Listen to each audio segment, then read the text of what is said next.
Hey guys, welcome back to the channel.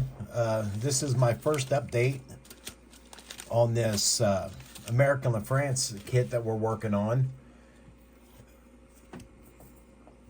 Excuse me. I helped my wife do some things around the house yesterday, so I didn't have time to do any work to this, but we have began assembling the Detroit diesel. We have been adding some details to this. Zoom in here so this thing will focus. I'm waiting on a shop manual from a guy that has one, so I can look through it and maybe add some fuel lines and things like that to it, a fuel block and things like that. So that's kind of on hold for now. But I went ahead and started on our frame, and I took some liberties on this, but I put the two air tanks on it, and I ran a couple of lines to an air block that I just made out of some styrene. These lines are made out of paper clips, and then my air lines that I'm going to use to run to all for the brakes is just this thin little, wherever it's at, this thin little wire I have.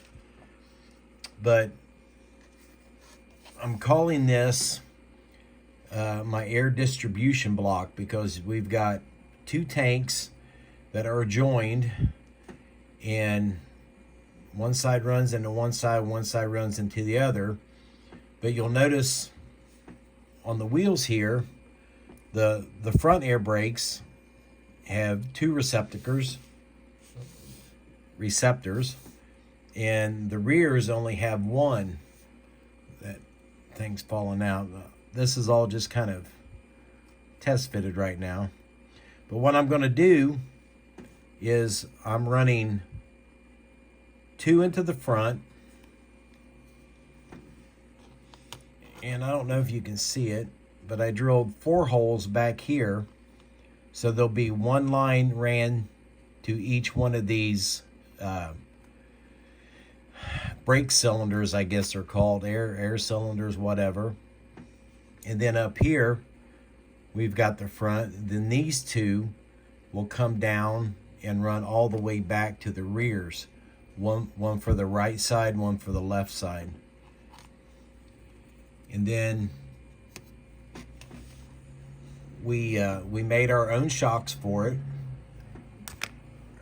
Here's the kit shock. And then what I did here was I drilled a hole through the rear end here, and I stuck a piece of paper clip in there. Same thing on this side, and put like a dab of super glue on this end to kind of resemble a bolt. And then I bent a small piece of paper clip down here, run it through the cross member, and then out to the bottom of the shock to actually give it some place to hold.